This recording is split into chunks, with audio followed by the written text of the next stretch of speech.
So good afternoon and welcome to the College of Continuing and Professional Studies webinar, Prioritize with Purpose. Thank you so much for joining us today. Next slide, please. My name is Shanta Bulai, and I'll be your moderator for today's webinar. If you have future questions about this webinar or other programs we offer, the college's contact information will be on the last slide of this presentation. I'm delighted to introduce the topic for today's webinar, Prioritize with Purpose. Many professionals struggle to identify what truly matters when juggling multiple and often competing demands. This webinar introduces simple yet powerful principles and frameworks to help clarify priorities, stay focused on high-impact work, and reduce feelings of overwhelm. Through practical tools and mindset shifts, participants will learn how to better manage their time and energy for greater effectiveness.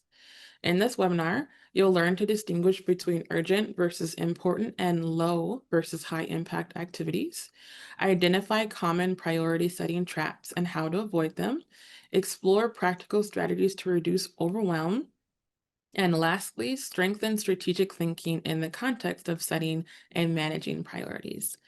It's a pleasure to introduce the presenter for today's webinar, Carolien Moors. Carolien has applied psychology and business insight to challenges faced by leaders and teams as an organizational consultant, speaker, and coach, focusing on candor, accountability, and change for more than 30 years.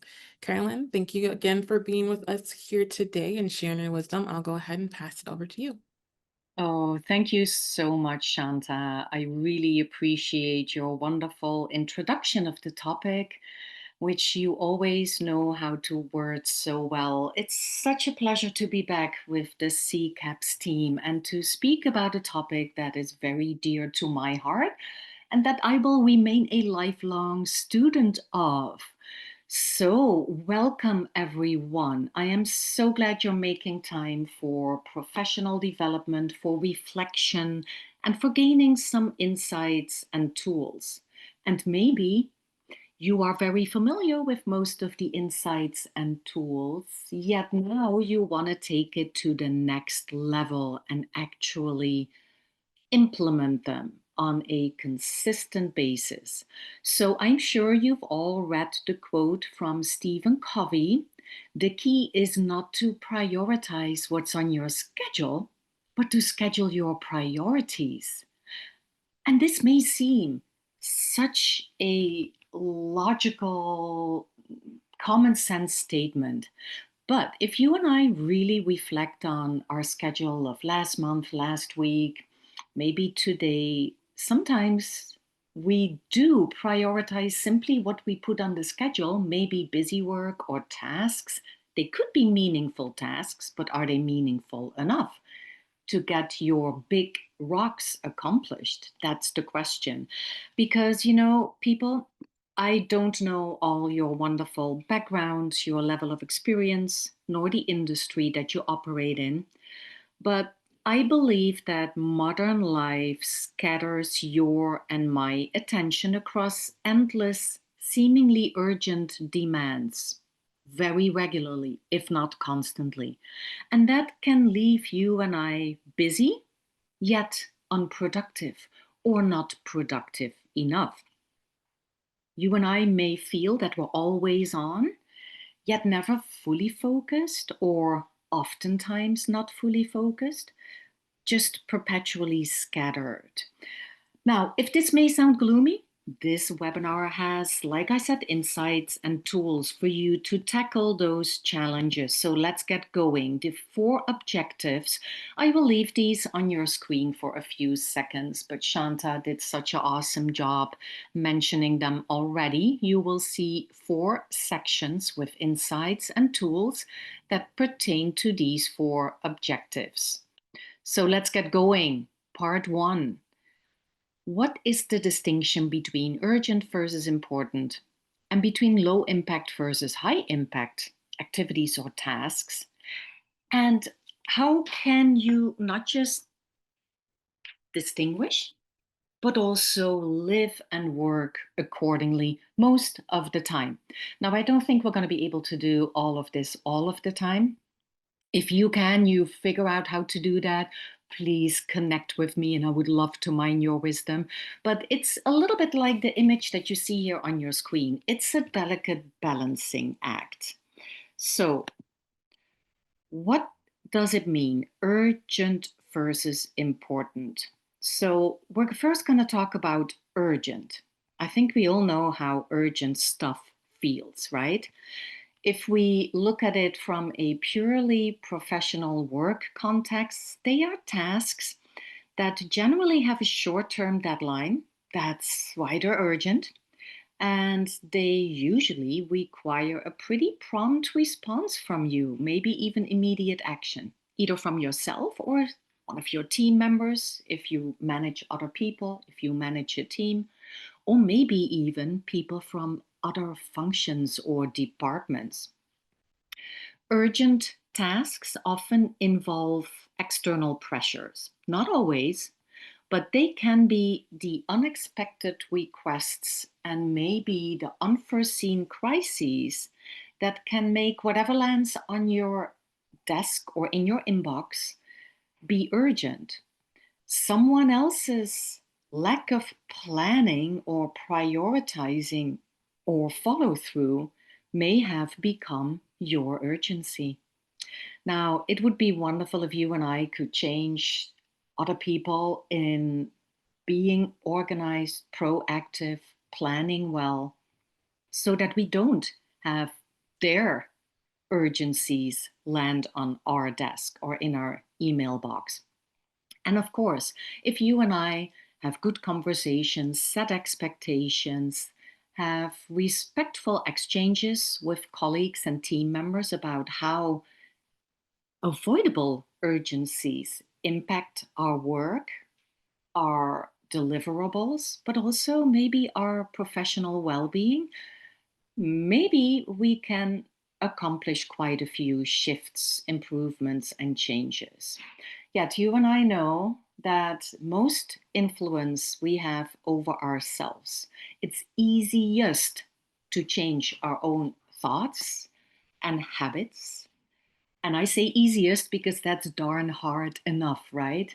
I don't know anyone in the room still trying to change their loved one.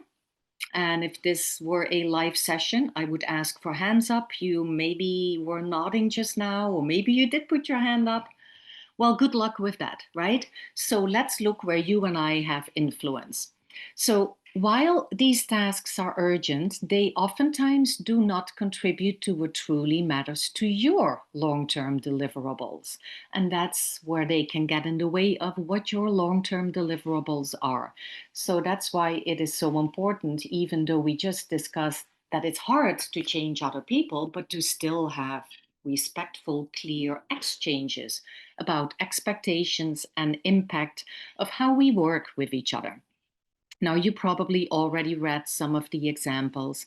It could be that you're resolving a critical client request that is due within the next 3 hours, but the request was already known to someone maybe last week or yesterday.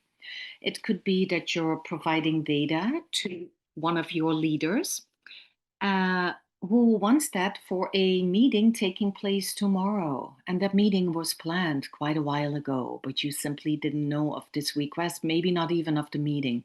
And then maybe fixing an error in a proposal that must be sent today. So these are some examples. Now let's go to what is on the important side. How do you and I define what is important? Because it may have been clear already, that's where I'd like you to put most of your focus. So, important activities and tasks contribute to your long term goals and values, to your deliverables that your supervisor holds you accountable for, and that will be weighed during your yearly review or maybe quarterly review. So, it's important tasks crucial for achieving your professional objectives that you have set with your supervisor. And those important tasks may not have immediate deadlines. And that's why we are sometimes, I was going to say tricked into, but I think we trick ourselves into thinking that the urgent has to go first because they, as we just discussed, usually have immediate deadlines, whereas your long term goals do not, or at least we think they don't, because if you work your way back from a deliverable, maybe improve one of your deliverables might be improving an internal communication system that is being used on your team and with other departments. Now, if that deliverable says December 1st, you can still work your way back, of course, and see which all the deadlines or timelines should be. If you look at what all needs to happen to accomplish this, who needs to be involved, who do I need to partner with, what do I have to deliver in certain stages? So you can make your immediate deadlines more clear around important long term goals. So that's advisable.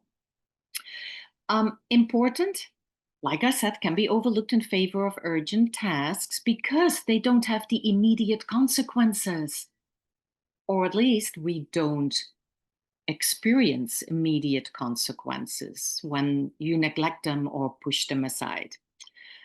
A couple of examples of important tasks, and I talk about this with my executive coaching clients a lot, and many of them struggle at first with making time for strategic thinking.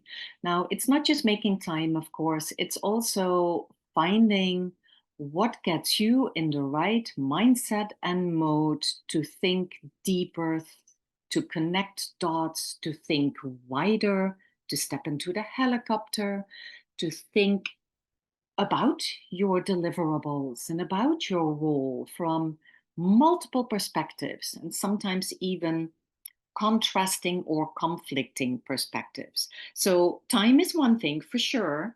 Next, you have to find what helps get you in that deeper, wider, higher thinking mode. It could be developing new skills, which might be on your important list, building relationships, planning for the future, so that's your distinction between urgent and important. And many of you may be familiar with the Eisenhower decision matrix. I think it was in the 40s when Dwight Eisenhower was speaking to, oh, wasn't it a World Church Convention? And he was talking, amongst many other things, about how to avoid chasing shiny objects and how to keep the main thing, and how to keep a molehill and not turn it into a big mountain that then absorbs all of your energy and your time. So if you look at these four boxes, the vertical axis talks about important, not important, top down. The horizontal axis, urgent, not urgent, from left to right. So if we look at important and urgent, those are the things that need to happen. You need to do them if it is a do thing, and preferably you need to do it now. If you look at urgent but not important, it says delegate here, and that's his original decision matrix. I think delegate or delay or do less of the 3 Ds, because not everyone in this virtual room will maybe even have one person to delegate tasks to, or maybe only very few. I am working tomorrow with a leadership team, 7 leaders of a nonprofit in a very meaningful field, and they're very small. So 5 out of those 7 leaders don't have anyone to delegate tasks to.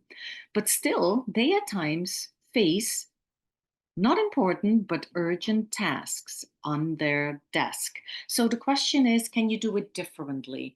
Can you do it in a way that may not be perfect, but still delivers and doesn't eat up all that time and energy? Also, when it comes to delete, not urgent and not important, we want to avoid those activities. You want to eliminate them.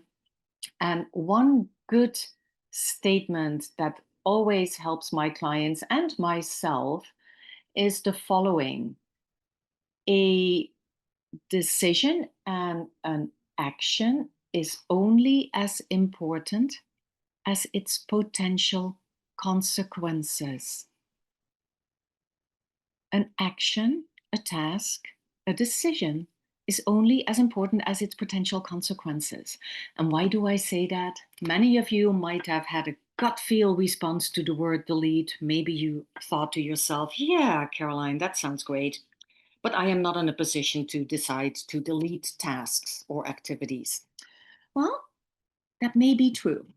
And this could also be a good conversation with peers, with your supervisor, but it starts with you. What are the potential consequences of not doing something or doing something later or differently with different quality standards? Now, please rest assured, I am not promoting that all of us go to below bar quality standards, right? That's not what I'm saying. But what I do suggest is that you and I think very candidly about what matters most to us, to the organization we serve, to our manager, which are those deliverables, and how can we handle those actions and activities that are not important and not urgent. Now, the last box, important and not urgent, those are the ones that you want to schedule time for.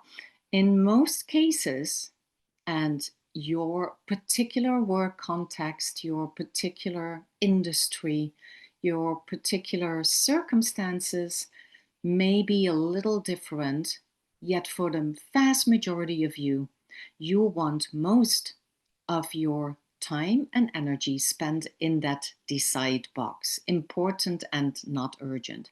That means hardly anyone is landing you their lack of planning as your urgency in your inbox. And it means that you are a good predictor, planner, organizer with realistic timelines. So the decide box is the one where most of you, if not all of you, want to spend most or all of your time. So here you see a couple of examples. Um, when it comes to time wasting activities such as some emails, I know people who always I was going to say have to have the last word in emails, but not because they like to have the last word, but they do that out of courtesy, respect. That's how they were brought up. That's how you may have learned to be the best professional that you can be. And I have decided long ago that sometimes an email exchange is good enough as it is, and I don't have to write another thank you again so very much. So this is a very small thing, but we all know that, or maybe we all know that when we put our mind to emails, even if the content is not complicated, it's not urgent, we distract from deeper thinking levels about things that really matter to us. So let's go to another tool, the impact effort matrix. I love this one equally, if not even more. What you do if you use this matrix, and I really encourage you to do so, you put all your tasks and activities in one of these four boxes. So the horizontal line represents it takes only a little effort from you, or it takes a lot of effort from you. The vertical axis represents this activity, regardless of its effort, has a relatively low impact or very low impact. It has a medium impact or a very high impact. Now, I don't think that it's any surprise to any of you in the room that, again, you want to be in the upper half of this matrix with most of your activities and tasks. Now, wouldn't we all have a full box of quick wins? And why do we call them quick wins? Because the effort that we have to put into it is relatively low and the impact is high. It could be sending a message to one of your team members, whether they are a direct report or a peer, and supporting them or sending them a thank you during a time where they worked really hard on something complicated or something unpleasant and they delivered. That could have a high impact for you to acknowledge that, to validate all their hard work. And such a text message or email or quick phone call doesn't take much from us, right? So just one example. Obviously, major projects is likely a big box for you. They require quite a bit of effort. These are your big rocks, not the medium rocks, not the pebbles, but they also have a high impact because these are the deliverables that your organization and your supervisor request or demand of you to deliver. So make sure that you put all your tasks into these 4 boxes. And you see some examples that I put into these boxes, but the most important thing is for you to look at your tasks and activities and see where you might be overly weighted, which box is pretty full and is not helping you deliver. So, like I said, discussing your personalized matrix with others, whether they be peers, people from departments that you partner with regularly, and your supervisor, it will help you align better on expectations and on partnerships, which helps you spend more time on high value activities. It also can avoid quite some frustrations with peers because if others don't know that something that to them seems low effort and medium impact, whereas for you it's medium, if not high effort, and medium or even low impact, if that misalignment or difference of reality is not openly discussed, then there will be frustrations, there will be confusion, ambiguity. I mean, I've heard so many of my coaching clients say, "Well, yeah, operations tells us we have to do this, that, and the other," and they say, "Oh, it won't take you long, and we know you're good at this." Yet, operations may not know what all facilities has to do in order to fix or deliver whatever they are requesting. So those conversations are huge. Now, I presented to you 2 tools, and of course, there will be quite a few more tips, but I really encourage you to use these tools and start filling the boxes. You can choose one of the tools or you can do both exercises and discuss it with people that you regularly work with, partner with, or report to. Now, let's talk about priority setting traps and how to avoid them. I'm only going to mention 4. There are many more, of course, but in my 35 plus years of working with professionals, leaders, teams, these are the ones that keep coming up. Prioritizing tasks haphazardly. So, whatever hits your email box or your eyes first, and the solution to it or the approach to prevent this from happening is to prioritize strategically and thoughtfully. And that takes time. Yes, people, it takes time, planning time. Most of my clients spend either their Friday afternoon, 1 hour, some can get away with half an hour, or Monday morning on strategically and thoughtfully planning their week. Even if you and they have monthly or quarterly plans, things happen, right? And I know you all know this, things happen. So we have to adjust our plans and see with the current circumstances that I can foresee for this week, what might have to shift. You see 7 suggestions here. Goal clarity, you can make a master task list. There are some really good tools. So don't just use grit and grinding through things, but use tools. Asana is one of them. There are many more tools. Todoist, I am sure many of you are already using some of them. Use one of the frameworks, such as the Eisenhower or the effort impact one. Time block your activities, put that on your calendar and batch similar tasks together, because similar tasks require a similar level and depth of your cognitive function, and switching too often between low and high cognitive effort tasks drains your energy, even if you don't notice it. We have neuroscientific evidence of that, repeated evidence. So make sure that you batch similar tasks together. And I don't think it's any surprise. Please, this is a plea to you and me. I am included, to monotask. Now, if you were to be at home and you are unloading the dishwasher as you're listening to a podcast, or you're cutting vegetables for dinner as you are talking to a loved one, that kind of multitasking is likely totally fine, will not generally drain your energy. There still may be mistakes. Maybe you cut yourself because you weren't completely paying 100% attention to how you placed your finger in relationship to the knife, which happened to me a couple of months ago. So that's a real life example. um, but when you and I multitask on the job, the quality of the work of at least one of the two tasks goes down, the chance of errors goes up, and in addition to that, the third negative side effect is that it depletes our energy. I would like you, obviously, we spoke about that, to prioritize based on the importance of whatever task and activity you're putting on that calendar.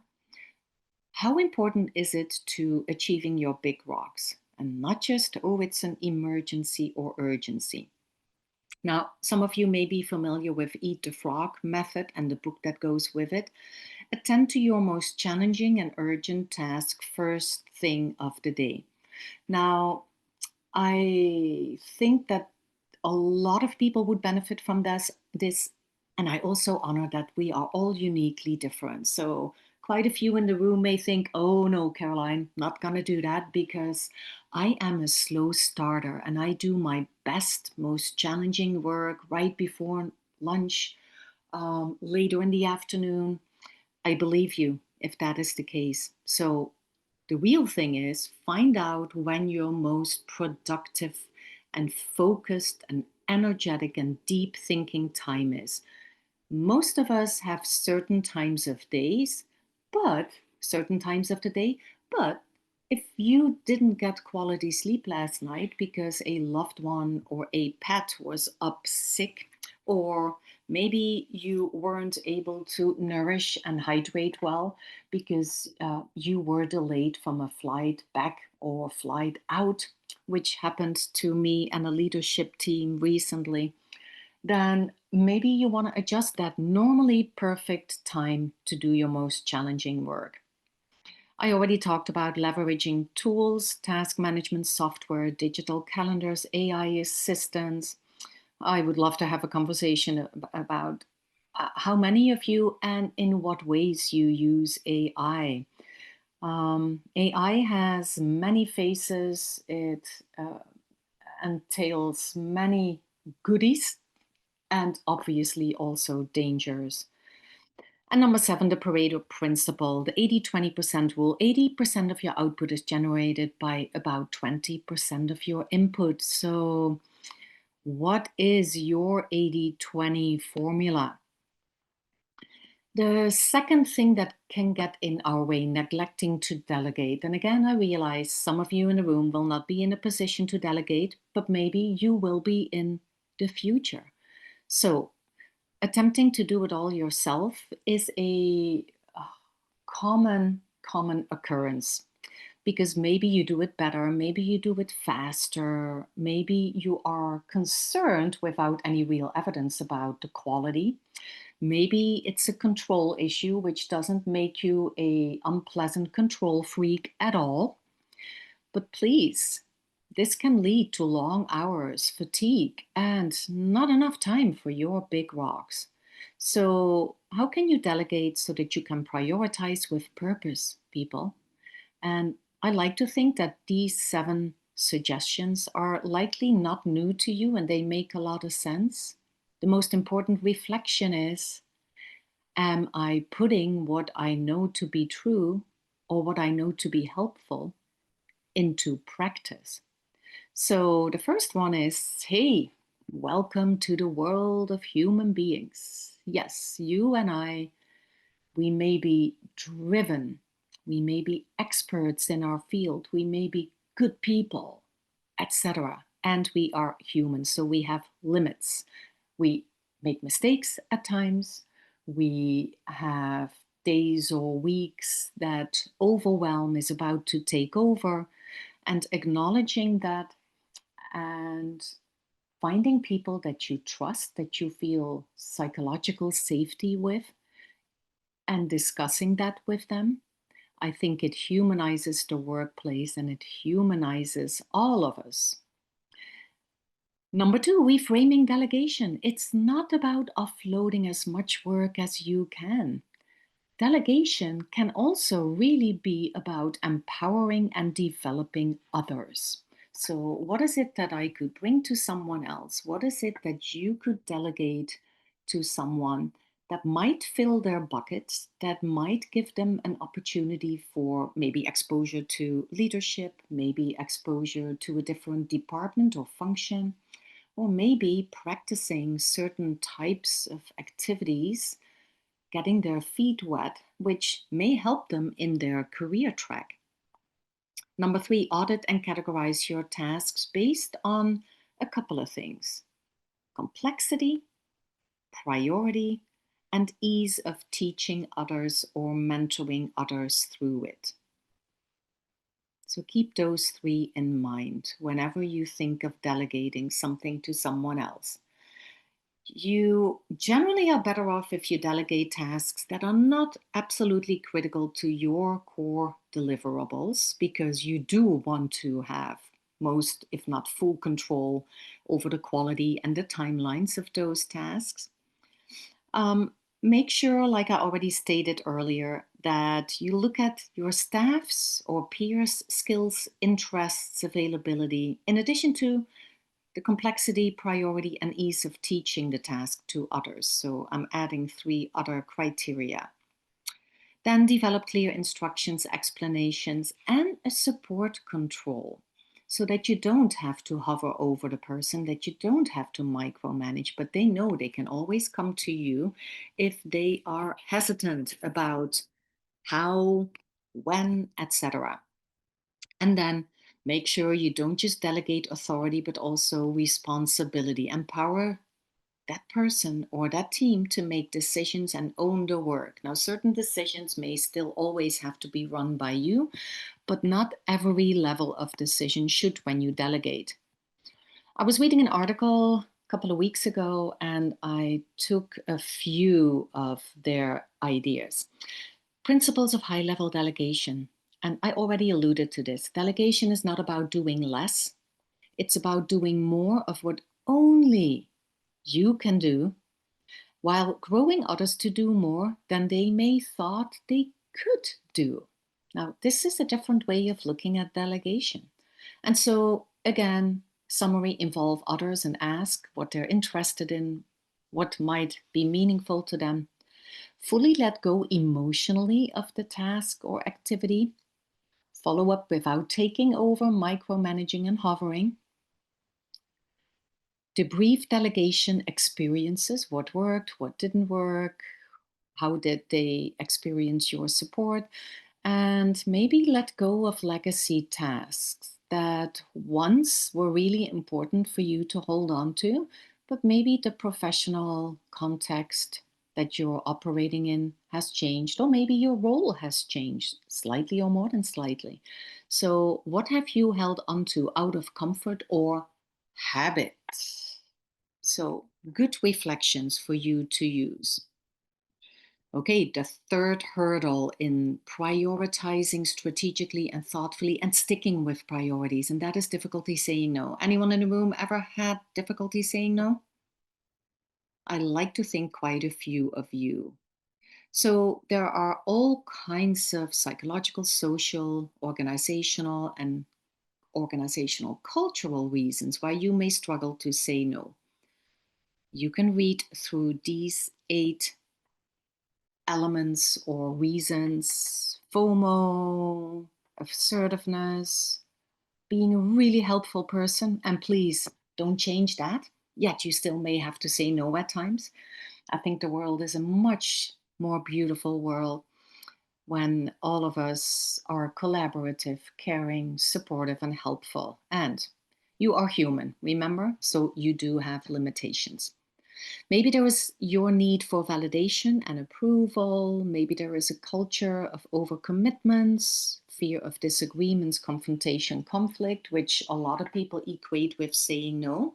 And if you say no strategically and thoughtfully and respectfully, the person will still likely not be jumping on the table and dancing with joy, but it doesn't have to lead to confrontation or conflict, maybe just disappointment, which, I mean, I don't like to disappoint people, but sometimes that is the unintended but logical consequence of saying no. Then maybe fear of negative reviews, missing out on promotions. If that is the case, then I deeply regret that. And I still encourage you to have conversations about priorities and your dedication to your big rocks. And that may include saying no to peers and other departments. And then the last one, I think all of us in the room might recognize this. We regularly underestimate the time and effort that something takes, and we do that even more so. I read an interesting research study, and it was the second one on this topic, that the farther, I think is the word, the farther out the task is and the deliverable is that someone asks of us, the more likely we are to say yes, because we underestimate time and effort that something takes even more when it's 3 months from now, or 2 months from now, or 2 weeks from now. And of course, we often don't really take into account that things happen during a day and during a week. So, how do you respectfully and thoughtfully decline people? Express gratitude and appreciation, create a pause. Say, I will look at my priorities and time commitments and get back to you in half an hour. So I call this create space between the request and your response. Especially for those of you who are helpful, caring, kind people who might find it hard to literally say no, create that space between the request and your response so that you can think of a thoughtful thing to say to the person. Emphasize your desire to be supportive and offer alternatives if appropriate and if you have any. And be firm and avoid wavering. There is no need to negotiate with yourself, people. And I love Steve Jobs' quote here: focusing is about saying no. Isn't that interesting? I think he was a master in that. I have no idea whether he always was thoughtful and kind in his nose. There are different reports on that, but I believe this to be a truth. Focusing is about saying no. So here you will see some additional helpful phrases. And you can use these literally, and you can tweak them so that they fit your style, your personality, or the person who will have to receive your no. So I'll read every other statement. You have access to this PowerPoint, so you will have them all. Thanks for trusting me with this, though I'm not the best person.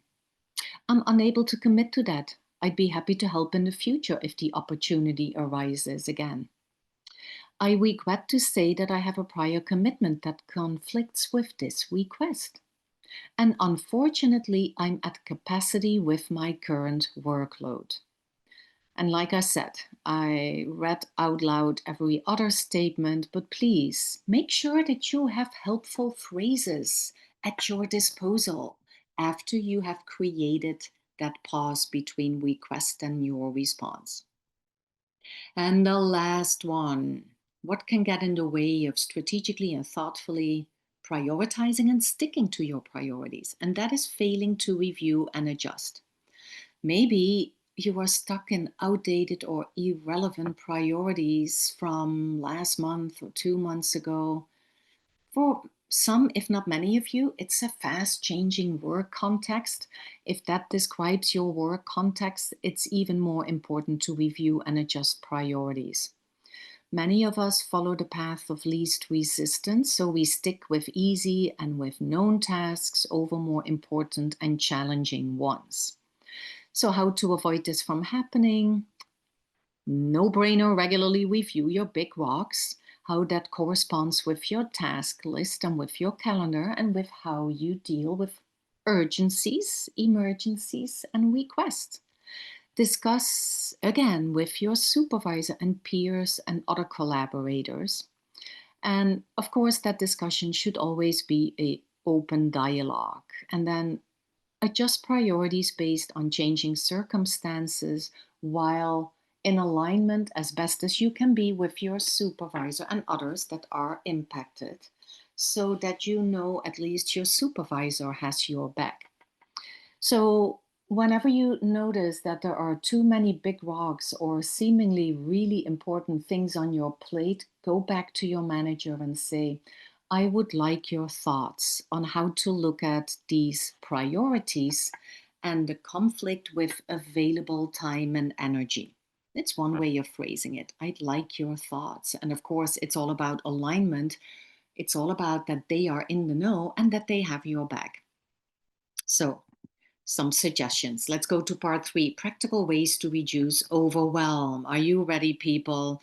Wouldn't you want to be that energetic person depicted to your right, that stick figure? So, 7 steps to more control and well-being. I cannot guarantee full control and well-being. I know you did not expect that. If you did, I will be a huge disappointment to you.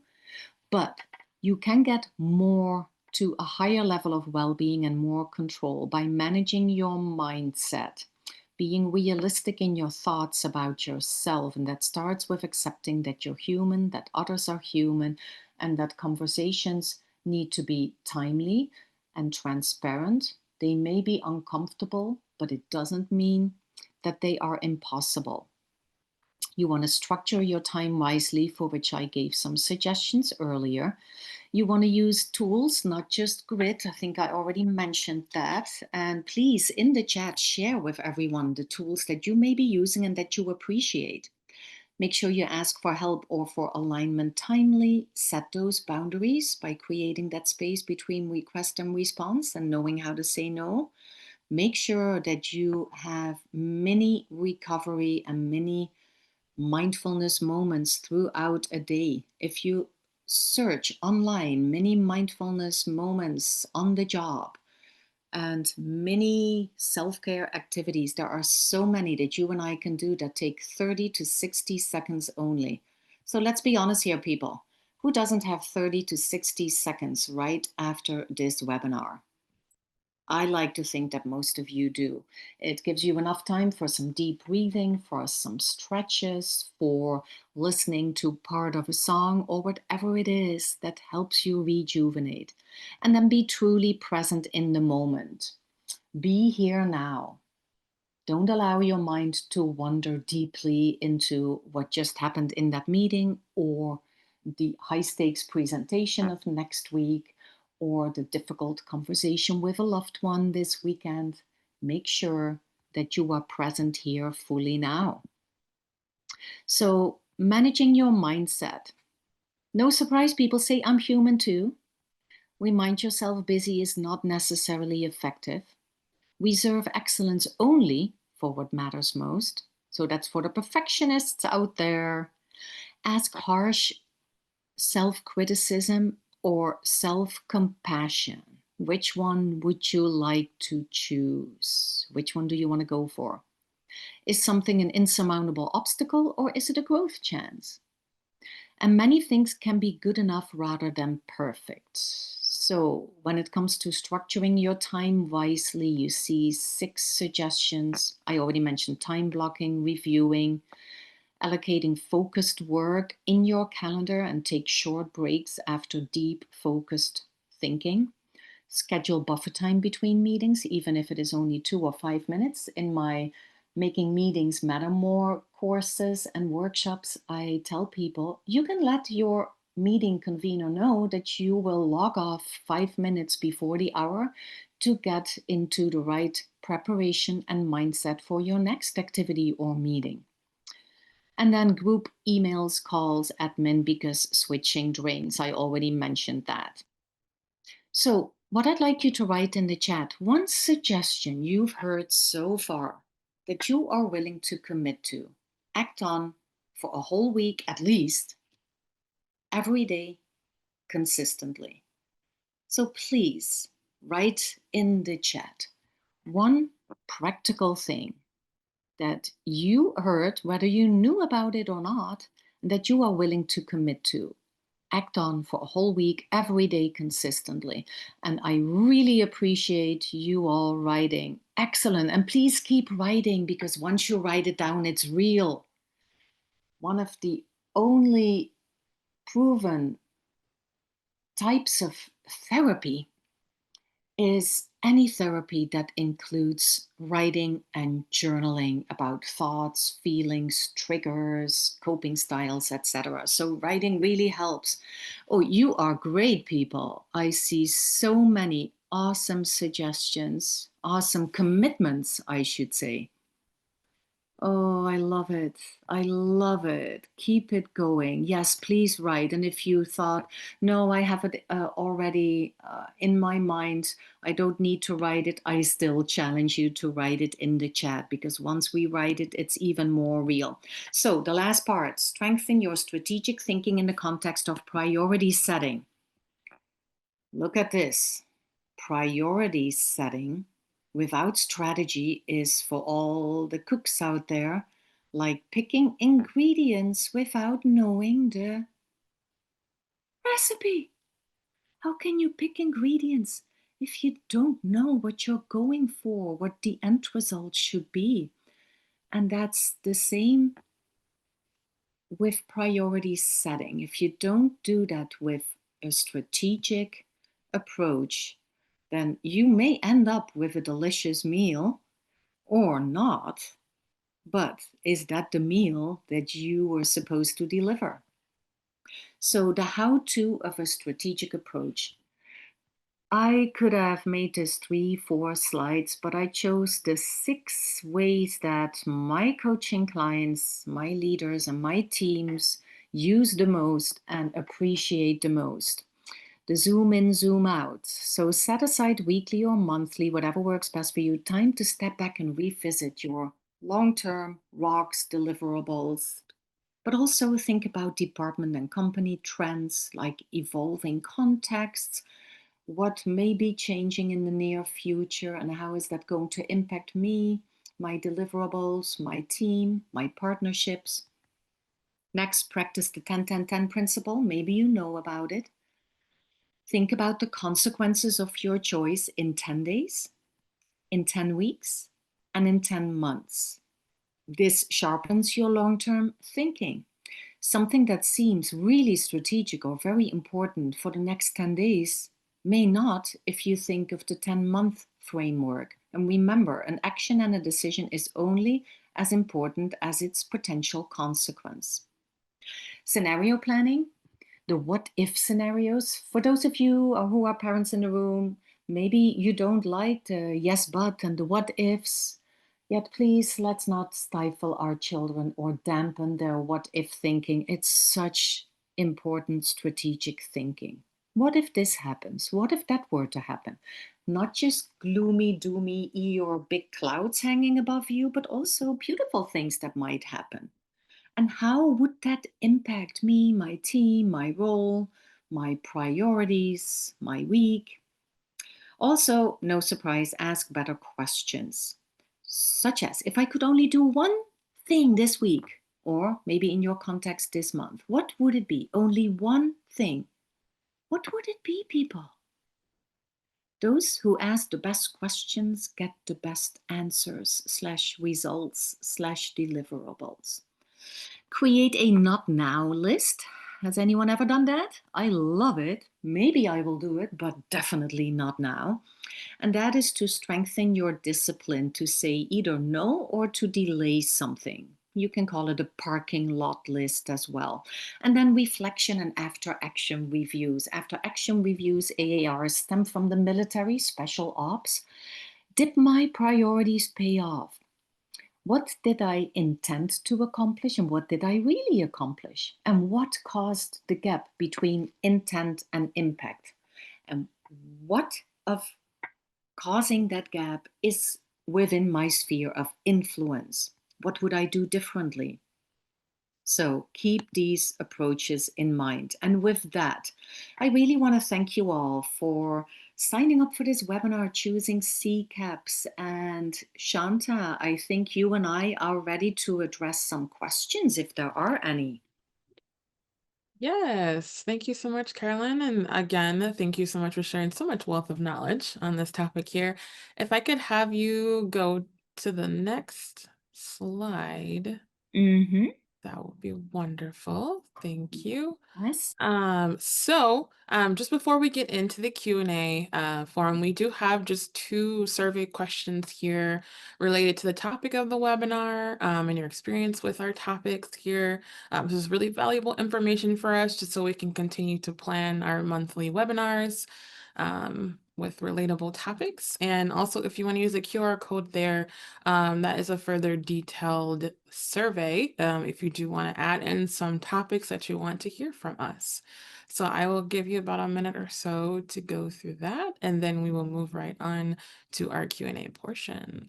Again, I do want to say beforehand, we have quite a lot of questions here, a few that are very specific, so I might not get to them all, so I do apologize in advance. But feel free to pass them along to our ccaps@umn.edu if you want any further details on that, and we'll pass it on to Carolyn. Mm-hmm.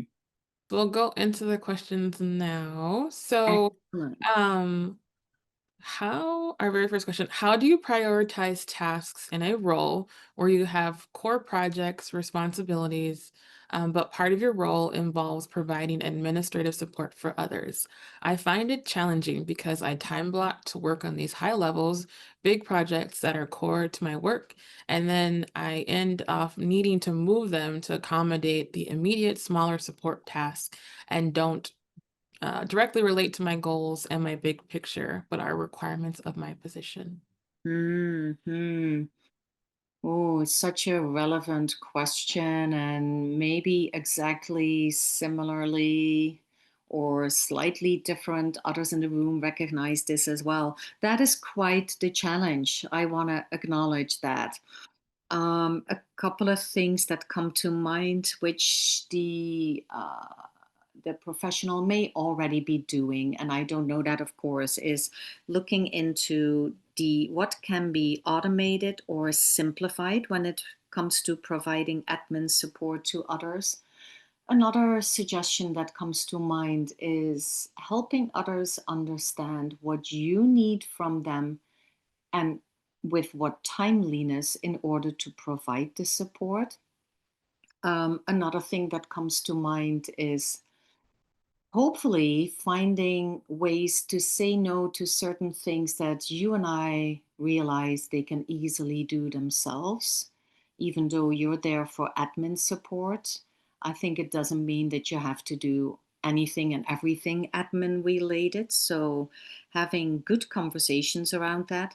And then lastly, having a real good database for how much time and effort your core projects take from you, ask of you, and you can find out if you don't already know by keeping a time log for the next couple of weeks, if not month, depends a little bit on your context, so that with your manager, you can show them how much time it takes to take your core project seriously to deliver, and that will then show how much time is left for admin and for providing support to others. So being really data based, having something to present to your supervisor will likely help you with that conversation. And I hope this is helpful. Yes, thank you. And our next question is, could you please provide some more examples for making a master task list?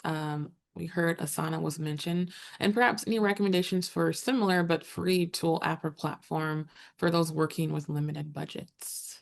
Yeah, yeah. Oh, I used to have in the full course a link to a website, and I cannot think of the website right now, but I am sure that if you search free of charge and easy to use tools for prioritizing and managing time, energy, and tasks, that you will find quite a few. Another one, in addition to Asana and Todoist, that comes to mind is Toggle, Toggle. Um, And yeah, what is that master task list? It lists all the main tasks, and when I say main, they could also be really important, but may not take a lot of time, but they are recurring tasks. When you put them on a master task list, whether you assign time to it or level of effort, or maybe even to what extent someone else is involved in you accomplishing that task, because that makes you dependent on others. By using such a system, you can offload those tasks from your brain, so to say, to a central system. Many of us have used written lists. For some, that still works really well. So we just jot things down on a piece of paper. And the reason why it works so well is twofold. The one that people usually mention is that it feels so good, it releases dopamine in our brain when we can cross it out. Or if you use a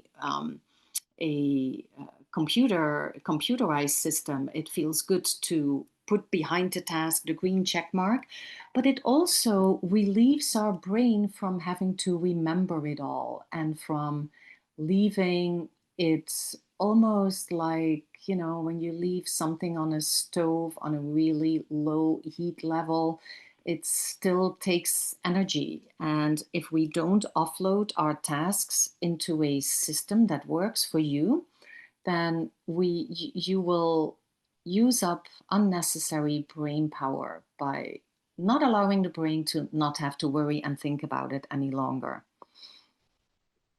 Great, thank you. And I think I'll just do one more question and I'll try to wrap it up quickly here for folks that have to get out of or Yeah. go to their next meetings.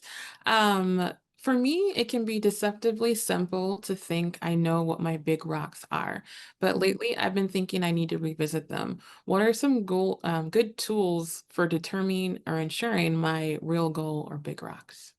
Mm. Oh, that's a good one.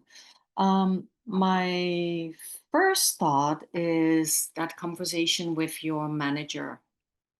What are the deliverables that you are held accountable for, whether it's the end of the year or whatever? Maybe it's not a calendar year, but a different fiscal year. What will determine what kind of review you are getting, in addition to hopefully behavioral um, reviews about how you present yourself, how you show up as a professional. But in addition to that, or at least I hope that is also part of your review, but in addition to that, obviously, we all have reviews about what we deliver, what we accomplish. Not every job description is informative enough by any stretch of the imagination. So I appreciate that the questioner realizes that it may be deceptive or deceiving to think that our big rocks are easy to define.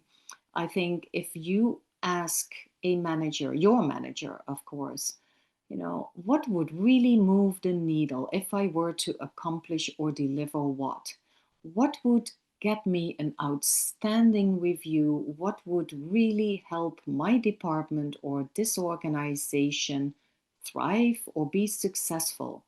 What do I have to accomplish? What do I need to focus on? What would I have to deliver? And that may provide different input than just reading what is in your job description. So I appreciate that reflective and strategic question and thought. Good for you. Yes, we have some great ones in here. So I will wrap up the Q&A portion. So Carolyn, thank you again for providing all of that insightful knowledge and Of tools. course. So if you can go to the next slide, wonderful. So CCAPS now offers flexible workforce development solutions designed to equip employees with targeted knowledge and skills for your organization needs. Our program includes industry-driven bachelor's and master's programs, along with 14 non-credit certificates and over 90 individual courses and coming. If you or someone in your organization would like to learn more, please schedule a consultation with our business development manager, Beth Laurie. Her email and QR code are linked there. And I can have you go to the final slide. Wonderful. As I mentioned earlier, we will send a link to the webinar recording within a week of today's webinar. The recording will be also posted to our CCAPS webinar archive as well as our CCAPS YouTube page. University of Minnesota employees are not eligible to receive well-being points for listening to our webinar. So use the link that was provided in our chat, which is hopefully up to date now. So thank you for your patience on that. And also, if you have any other information or any other questions, our website is there if you want to look at courses or look at courses that Carolyn also teaches. So thank you again all for joining us today, and I hope you all have a wonderful afternoon.